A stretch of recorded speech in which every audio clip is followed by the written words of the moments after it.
So hello लोगोफोर नोंथांमोनखौ फिन आरोबाव बड' फेमिलि 25k भिउस इउटुब चेनेलाव बरायहरनाय थाबाय। स' लोगोफोर दिनैनि भिडिअ'आ मानि सायाव जानो हागौ नोंथांमोना थाम्बनेल एबा टाइटेलाव नुनानै बुजिखाबाय जानांगौ। स' लोगोफोर दिनैनि भिडिअ'आ जाहैबाय निउ इयारनि गोदान आपकामिं मिउजिक भिडिअ'नि बागै जानोसैलाय आरोना लोगोफोर।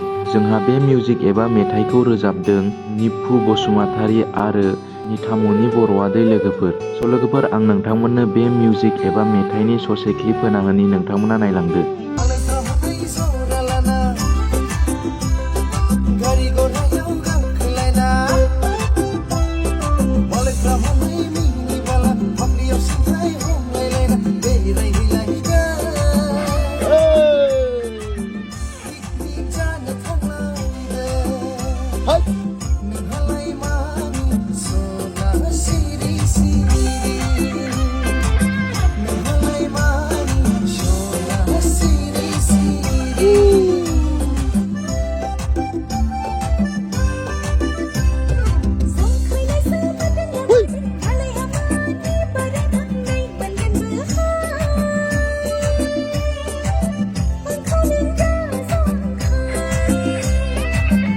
लोगोफोर दिनैनि भिडिअ'आ बेनोमोन। नोंथांमोना जुदि भिडिअ'खौ मोजां मोनदोंब्ला अन्नानै बड' फेमिलि 25k भिउस इउटुब चेनेलखौ subscribe, like, share and comment खालामनानै गालांदो। स' लोगोफोर 1k जाथारनोसै, खालि 17 साबस्क्राइबारल' नांसिगौ। नोंथांमोना थाब थाब साबस्क्राइब खालामदो, थाब थाब शेयार खालामलायनानै होदो भिडिअ'खौ। एसेनोसै, गोजोन्थों।